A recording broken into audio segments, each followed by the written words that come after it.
Hello students, research methodology में हम data collection की ऑब्जर्वेशन विधि है उसके बारे में हम आगे पढ़ेंगे। इस वीडियो में एक वीडियो में पहले इनके मीनिंग के बारे में हमने पढ़ा था, मीनिंग टाइप्स के बारे में पढ़ा था।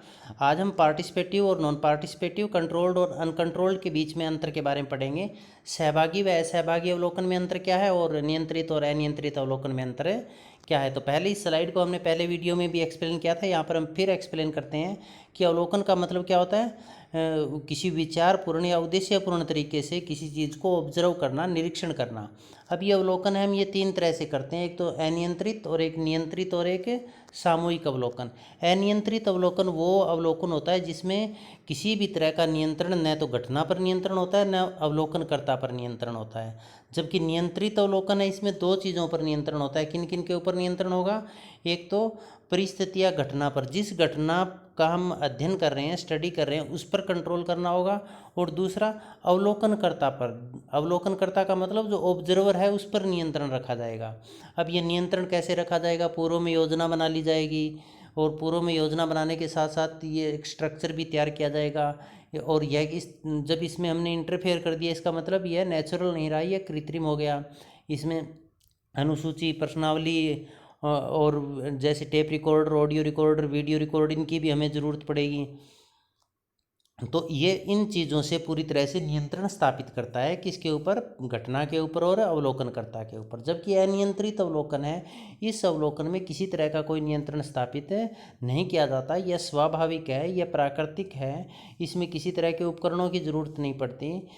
इसमें किसी तरह की कोई पूर्व में योजनाओं की ज़रूरत पड़ती। इसमें अवलोकनकर्ता जिस समूह का अध्ययन करता है उसके पास जाएगा और जो जो चीज़ें देख रहा है, जो जो उसने नोट की, वो नोट कर लेगा वहाँ पर। तो बड़ा सरल है ये। अब अनियंत्रित अवलोकन है, इसके तीन भाग हमने किए हैं: पार्टिसिपेंट, नॉन पार्टिसिपेंट और क्वेसी पार्टिसिपेंट। ये हमने पहले की वीडियो में आपको बता दिया था, फिर भी हम थोड़ा सा यहाँ बता देते हैं। सहभागी अवलोकन का मतलब होगा जिस समूह का अध्ययन करना है, अवलोकनकर्ता उस समूह का सदस्य बन जाता है और उस समूह के लोगों को पता ही नहीं चलता कि यह आप में से नहीं है, बल्कि आपका अध्ययन करने के लिए, स्टडी करने के लिए आप में शामिल हुआ है। जैसे यदि हमें स्टूडेंट्स की स्टडी करनी है, उनके हैबिट्स की स्टडी करनी है, तो कोई व्यक्ति स्टूडेंट बनकर स्टूडेंट के साथ रहने लग जाएगा, तो वो सहभागी अवलोकन कहलाएगा। वो उनकी गतिविधियों को बारीकी से स्टडी करेगा। असहभागी अवलोकन वो अवलोकन होगा जिस अवलोकन में अवलोकन करता है वो उस समूह का सदस्य नहीं होगा, बल्कि बाहर से ही उसका अध्ययन करेगा। अर्ध सहभागी अवलोकन हमने पहले भी आपको बताया था, ये सहभागी और असहभागी अवलोकन का मिक्सअप है, उनका भी दोनों का मिला हुआ रूप है। अब यहाँ पर हम नियंत्रित और अनियंत्रित में अंतर करेंगे, difference between controlled and uncontrolled observation. तो पहला है घटनाओं पर नियंत्रण।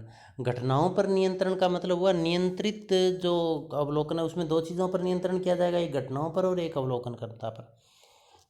तो इस पॉइंट को आप सीधा सा एक्सप्लेन कर देना। क्या करेंगे इसमें भी? नियंत्रित अवलोकन में घटनाओं पर नियंत्रण रखा जाता है, जबकि अनियंत्रित अवलोकन में घटनाओं पर किसी तरह का कोई नियंत्रण नहीं रखा जाता।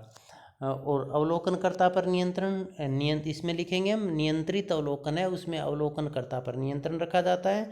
जबकि अनियंत्रित अवलोकन में अवलोकनकर्ता पूर्णतः स्वतंत्र होता है, उसमें किसी तरह का कोई नियंत्रण नहीं रखा जाता। घटनाओं पर और अवलोकनकर्ता पर नियंत्रण कैसे रखा जाएगा? विभिन्न उपकरणों के माध्यम से, टेप रिकॉर्डर के माध्यम से, ऑडियो रिकॉर्डर, वीडियो रिकॉर्डर, अनुसूची, प्रश्नावली आदि के माध्यम से नियंत्रण रखा जाता है। वस्तुनिष्ठता का आधार पर, वस्तुनिष्ठता का मतलब होता है निष्पक्षता। अब नियंत्रित अवलोकन है, इसमें अवलोकनकर्ता पूर्णतः स्वतंत्र नहीं है, वो विभिन्न ऑडियो रिकॉर्डर, वीडियो रिकॉर्डर या फिर अनुसूची, प्रश्नावली के माध्यम से उस पर नियंत्रण रखा जाता है और एक क्रमबद्ध तरीके से अवलोकन किया जाता है। तो इसमें वस्तुनिष्ठता या निष्पक्षता बहुत अधिक होती है। जबकि अनियंत्रित अवलोकन में अवलोकनकर्ता पूर्णतः स्वतंत्र होता है। पूर्णतः स्वतंत्र होने के कारण उसमें पक्षपात की संभावना अधिक होती है, तो वस्तुनिष्ठता कम होती है। वस्तुनिष्ठता का मतलब निष्पक्षता। तो अनियंत्रित अवलोकन में वस्तुनिष्ठता अधिक होती है, जबकि नियंत्रित अवलोकन में वस्तुनिष्ठता अधिक होती है, जबकि अनियंत्रित अवलोकन में वस्तुनिष्ठता कम होती है। समय व धन की खपत के आधार पर नियंत्रित अवलोकन है उसमें समय व धन की अधिक खपत होती है। क्यों?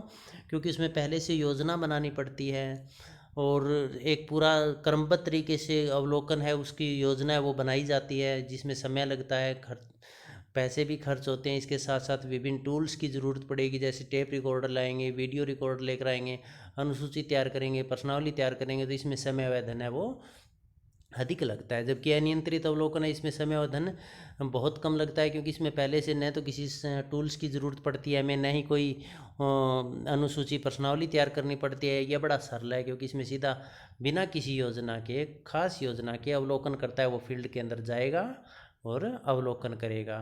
तो इसमें समय और धन है वो कम लगता है यंत्रों एवं उपकरणों के प्रयोग के आधार पर।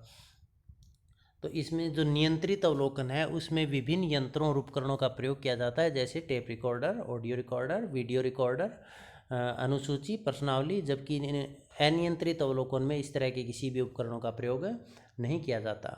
पूर्व निश्चित योजना के आधार पर इसमें हम लिखेंगे जो नियंत्रित अवलोकन है उसमें हमें पहले से एक योजना बनानी पड़ती है, एक अनुसूची या प्रश्नावली तैयार करनी पड़ती है। हमें पहले से डिसाइड करना पड़ेगा कि किन किन उपकरणों का प्रयोग किया जाएगा, तो इसके लिए एक विशेष योजना बनानी पड़ेगी।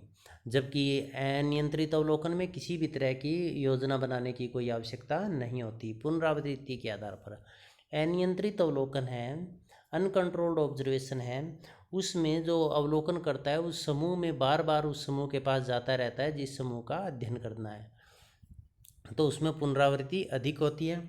जबकि जो नियंत्रित अवलोकन है उसमें पुनरावृत्ति अधिक नहीं होती, उसमें पुनरावृत्ति कम होती है या लगभग न के बराबर होती है। विश्वसनीयता के आधार पर नियंत्रित अवलोकन है वो अधिक विश्वसनीय होगा, जबकि अनियंत्रित अवलोकन कम विश्वसनीय होगा। क्यों? क्योंकि नियंत्रित अवलोकन नियंत्रित परिस्थितियों में होगा, उसमें अवलोकनकर्ता पर नियंत्रण होगा, घटनाओं पर नियंत्रण होगा, पहले से योजना बनाएंगे, क्रमबद्ध तरीके से हम अध्ययन करेंगे और विभिन्न उपकरणों का भी प्रयोग करेंगे। इससे अध्ययन में क्या आती है? वस्तुनिष्ठता आती है, निष्पक्षता आती है, तो इससे प्राप्त सूचनाएं विश्वसनीय होगी। जबकि अनियंत्रित अवलोकन है वो अवलोकनकर्ता को पूर्णतः स्वतंत्र छोड़ने के कारण, स्वाभाविक होने के कारण उसमें निष्पक्षता, वस्तुनिष्ठता में कमी आती है, जिससे उसकी विश्वसनीयता में भी कमी आती है। अध्ययन की गहनता के आधार पर अनियंत्रित अवलोकन में अध्ययन में गहनता होती है, क्योंकि वो अवलोकनकर्ता समूह के सदस्यों की गुप्त बातें या रहस्यमयी बातें या वो बातें जो नहीं बताना चाहता वो बातें भी वो उनसे पता कर लेता है। जबकि नियंत्रित परिस्थितियाँ, नियंत्रित अवलोकन है, उस अवलोकन में अवलोकनकर्ता समूह के सदस्यों के साथ न तो घुल मिल पाता है और न ही वो उनके गहनता की या गहराई से, जो गहराई की या रहस्यमयी बातें हैं वो उनसे पूछ पाता है। तो नियंत्रित अवलोकन में अध्ययन में गहनता कम होती है, जबकि अनियंत्रित अवलोकन में अध्ययन में गहनता होती है। निरीक्षणकर्ता के व्यवहार के आधार पर अनियंत्रित अवलोकन में निरीक्षण करता है वो पूर्णतः स्वतंत्र व्यवहार करता है, उन पर किसी तरह का कोई नियंत्रण नहीं होता। जबकि नियंत्रित अवलोकन में निरीक्षण करता है वो कृत्रिम व्यवहार करेगा, बनावटी व्यवहार करेगा, वो पूर्व निर्धारित योजना के अनुसार व्यवहार करेगा। इसके बाद है स्वाभाविकता व कृत्रिमता के आधार पर जो नियंत्रित अवलोकन है वो कृत्रिम होगा। नियंत्रित कृत्रिम, कृत्रिम का मतलब हो गया बनावटी।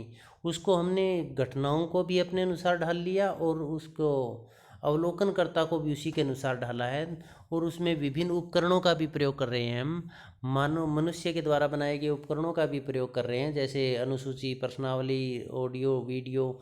इसका मतलब इसमें कृत्रिमता आएगी। तो अनियंत्रित, नियंत्रित अवलोकन कृत्रिम होता है, जबकि अनियंत्रित अवलोकन स्वाभाविक होता है, या जो जैसा है बिल्कुल उसी के आधार पर उसका अध्ययन करेगा, सरलता के आधार पर। तो अनियंत्रित अवलोकन है वो बड़ा सरल होता है, क्योंकि इसके लिए न तो किसी खास योजनाओं की ज़रूरत पड़ती है और न ही किसी तरह के टूल टेक्निक्स की ज़रूरत पड़ती है। अवलोकनकर्ता अध्ययन क्षेत्र में जाएगा और जो चीज़ें वो देखेगा वो नोट करेगा, तो यह सरल होता है। नियंत्रित अवलोकन जटिल होता है, जबकि अनियंत्रित अवलोकन सरल होता है। नियंत्रित अवलोकन जटिल कैसे होता है? क्योंकि इसमें बहुत सारी योजनाएं बनानी पड़ेगी, टूल टेक्निक्स का डिसाइड करना पड़ेगा और अनुसूची बनानी पड़ेगी, प्रश्नावली बनानी पड़ेगी, तो इस तरह से यह कार्य है, ये जटिल है। तो नियंत्रित अवलोकन जटिल होता है, जबकि अनियंत्रित अवलोकन सरल होता है। अब हम पढ़ेंगे सहभागी और असहभागी निरीक्षण में अंतर। सहभागी और असहभागी निरीक्षण किसके भाग हैं? ये हैं अनियंत्रित अवलोकन के। तो सहभागी का मतलब जिस समूह का अध्ययन कर रहे हैं उस समूह का हिस्सा बन जाते हैं और उन सदस्यों को पता नहीं लगता भी हम उस समूह का हिस्सा बने हुए हैं। जैसे कि CID वाले हैं, इन्हें टेररिस्ट की आदतों का पता करना है तो वो टेररिस्ट बनकर उसमें शामिल हो जाते हैं। तो वो सहभागी अवलोकन है, उनकी प्रत्येक गतिविधियों का अध्ययन करेंगे, वो सहभागी अवलोकन है। जबकि असहभागी क्या होगा? वो उस समूह का सदस्य नहीं होते बल्कि दूर से ही उनका अध्ययन करते हैं। तो अध्ययन क्षेत्र के आधार पर तो सहभागी अवलोकन है, ये सीमित क्षेत्र में अध्ययन किया जा सकता है, जबकि असहभागी अवलोकन में विस्तृत क्षेत्र का अध्ययन किया जा सकता है। सीमित क्षेत्र का सहभागी में कैसे किया जाएगा? क्योंकि वो तो एक समूह का सदस्य बन गए तो वो उसी समूह का अध्ययन कर पाएंगे। जैसे मान लीजिए किसी एक कॉलेज के स्टूडेंट में वो शामिल हो गए तो वो केवल उस कॉलेज के स्टूडेंट का ही अध्ययन कर पाएंगे। जबकि असहभागी में क्या होगा? कभी एक कॉलेज के स्टूडेंट का, कभी दूसरे कॉलेज का, तो ये विस्तृत क्षेत्र में के अध्ययन के लिए लाभदायक है। सहभागी सीमित क्षेत्र में काम करता है जबकि असहभागी विस्तृत क्षेत्र के लिए लाभदायक है। निरीक्षणकर्ता की तटस्थता के आधार पर। तटस्थता का मतलब अलगाव। तो सहभागी अवलोकन है, इसमें निरीक्षणकर्ता तटस्थ नहीं रहता, इसमें वो समूह का सदस्य बन जाता है और समूह के सभी सदस्य उसको स्वीकार भी कर लेते हैं। जबकि असहभागी निरीक्षण में अवलोकनकर्ता जिस समूह का अध्ययन करता है उस समूह से वो तटस्थ रहता है सहभागिता के आधार पर। सहभागी अवलोकन में अवलोकनकर्ता उस समूह में सहभागिता होता है, उस समूह का सदस्य बन जाता है। जबकि असहभागी अवलोकन में असहभागी रहता है, वो उस समूह का सदस्य नहीं बनता है, उस समूह में उसकी सहभागिता न के बराबर होती है। अध्ययन की गहनता के आधार पर। अब देखिएगा, सहभागी समूह है, उस समूह का यदि हम हिस्सा बन गए हैं, जिस समूह का अध्ययन करते हैं, तो बारीक से बारीक चीज़ों का हमें पता लग जाएगा, तो उससे अध्ययन में गहनता आएगी। छिपी हुई बातें, जो बातें वो किसी के साथ शेयर नहीं करना चाहते, वो बातें उस समूह में मिलकर उनसे दोस्ती करके उनको विश्वास में लेकर वो बातें पूछी जा सकती है। तो सहभागी अवलोकन में गुप्त, रहस्यमय या भावनात्मक तथ्यों का भी पता लगाया जा सकता है, जिससे अध्ययन है वो अध्ययन में गहनता आती है। जबकि असहभागी अवलोकन में केवल सतही, ऊपरी या बाह्य तत्वों का अध्ययन किया जाता है, तो इसमें अध्ययन में गहनता नहीं आती है। सूचनाओं के सत्यापन के आधार पर। इसका मतलब क्या होगा कि जो सूचना हमने प्राप्त की, जो समूह का हमने अवलोकन किया, यदि उनका सत्यापन करना है तो सहभागी अवलोकन में सूचनाओं का सत्यापन किया जा सकता है।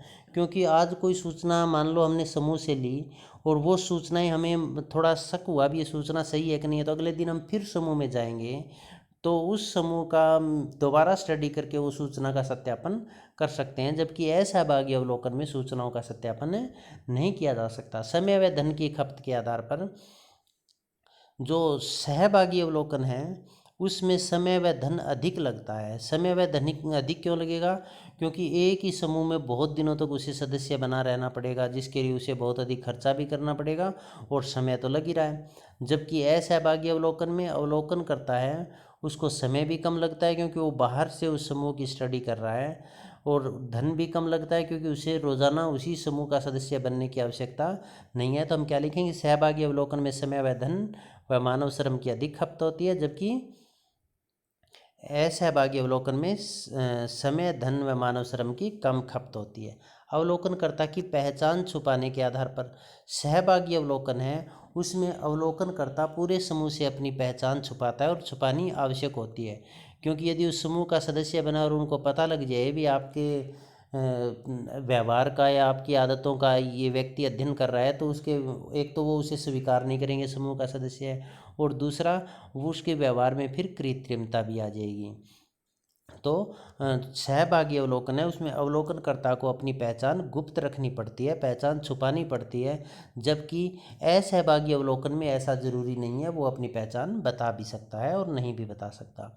अवलोकनकर्ता की दोहरी भूमिका की समस्या के आधार पर। जो सहभागी अवलोकन है उसमें अवलोकनकर्ता को दोहरी भूमिका की समस्याओं से गुजरना पड़ता है, तो पूर्णतः ऐसा सहभागिता संभव नहीं है। कैसे? जैसे मान लीजिए अपराधियों की, एक पुलिस वाला है, सिक्योरिटी वाला है, जिसको अपराधियों की आदतों का या उनके व्यवहार का या फिर उनकी गुप्त सूचनाओं का पता लगाना है, तो वो उस समूह, आतंकवादी समूह में, अपराधी समूह में मान लीजिए संलिप्त हो जाता है, उनका अध्ययन करने के लिए उस समूह का सदस्य बन जाता है।